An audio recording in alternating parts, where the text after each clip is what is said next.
Brendan O'Brien, and Brendan recorded the album and mixed the record, I believe.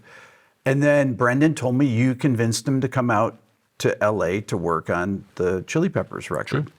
He and his wife, they took a big leap and did that because of you. He credits you for doing that.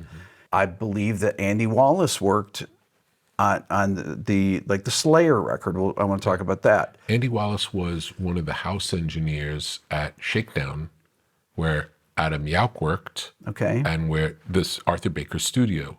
So because Adam worked there, we would hang out there sometimes. We were all kind of friends with Arthur Baker. And, you know, for kids in school, getting to hang out at a real recording studio was just a cool thing to do. Yeah. So we would get to hang out and just see what was going on. And there were 2 DJs who worked there who called themselves the Latin Rascals, who did these tape edit remixes that got very popular, and they were super cool guys. And they would just like make repeat pieces of tape and splice them together. And sometimes, you know, there'd be 1,000 splices in the course of a mix, all hand done. This is all before sampling. Amazing. So it was a really creative time in music where the language of hip hop was being developed before what became the tools of hip hop, like sampling, existed. I remember when the first sampler came, when we had our first sampler, and that just changed the way we could do. Because before sampling, if you wanted to use a breakbeat, you DJ'd, or I would DJ the breakbeat. I would DJ it, and the way we typically do it is I would play.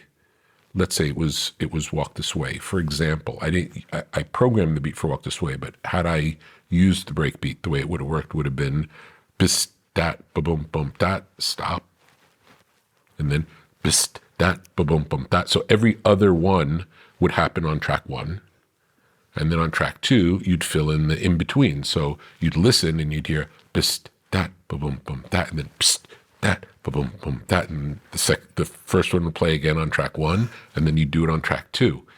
But part of it also was because you were DJing it, it wasn't perfect. But that was part of what was good about it. You'd try to get it, but if it was too perfect, it wasn't really interesting. Right. So it was finding this balance of like, sometimes when you just make it, it sounds interesting.